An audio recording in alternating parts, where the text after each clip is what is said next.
Alright, so in today's tutorial, we're going to be making this pretty crazy lava shader. You can see a lot of Voronoi fun with this, so this will be one of the Patreon exclusive tutorials. So let's hop into it.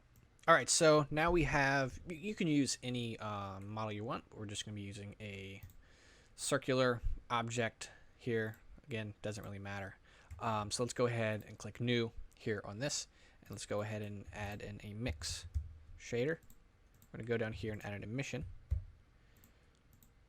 And we're going to give it a strength of 10, and we're going to give it a orange color, and we'll plug it right here into the bottom socket.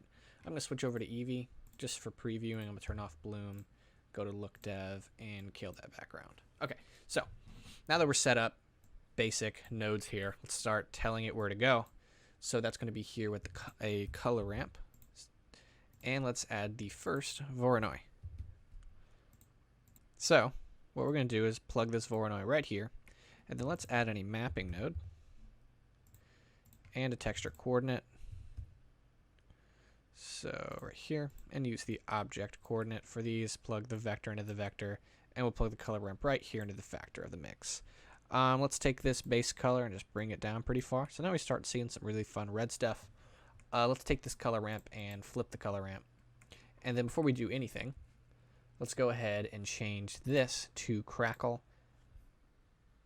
And that looks good. Now we can start taking this and bringing it this way.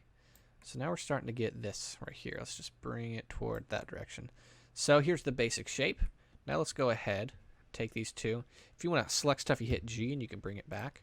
So what we're going to do is we're going to add another Voronoi texture under it. But first, I'm going to give this a size of around 2, maybe 2.5, just like that. Now let's copy this, add a mix RGB,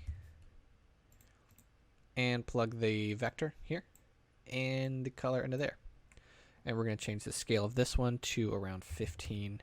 So now you can start seeing it react, and you can play with the scale. I'm going to bring it more toward this way so they reach, so you can see the two interacting. That's a pretty neat it's a pretty neat animation here, but we're going to bring it to right about there for now. And let's change mix to overlay. So now you get a more defined look here.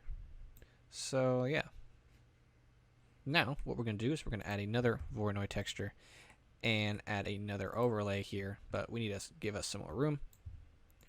Now let's take this overlay, duplicate it, and we'll put it back here, and we'll add the new Voronoi. First let's plug the vector here, then add this, and we're going to get even smaller. So let's put the scale at, I want to say 75. So now we're seeing this. Let's take this color ramp and really start showing how this is all going to affect each other. So we're going to crunch it really close to the edge, as close as we can. So now we're starting to get this. So this is where you start playing with the factor and things like that, playing with the size. Now let's go ahead and add 2 bump nodes here.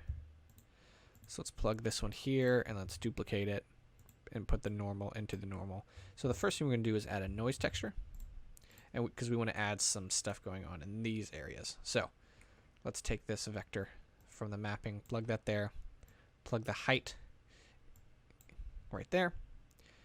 We're going to watch it calculate for a second, and let's bring the detail all the way up and the strength down. Let's bring up some distortion there and bring the strength down a little bit farther. Right about that.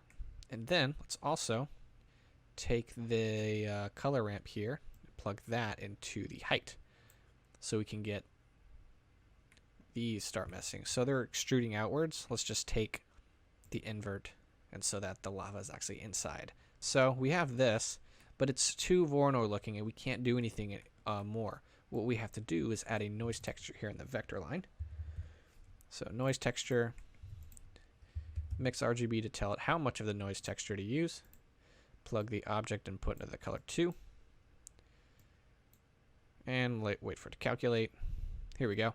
So now it's too much. Now it looks like a very lava-y planet. You can actually settle for that if you want. So we can just go back here and let's bring up the detail, and we can start watching it get all crazy looking and distorted.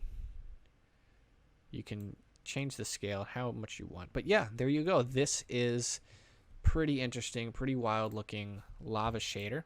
Hope you enjoyed this. Hope you learned something from this. And yeah, thanks for watching.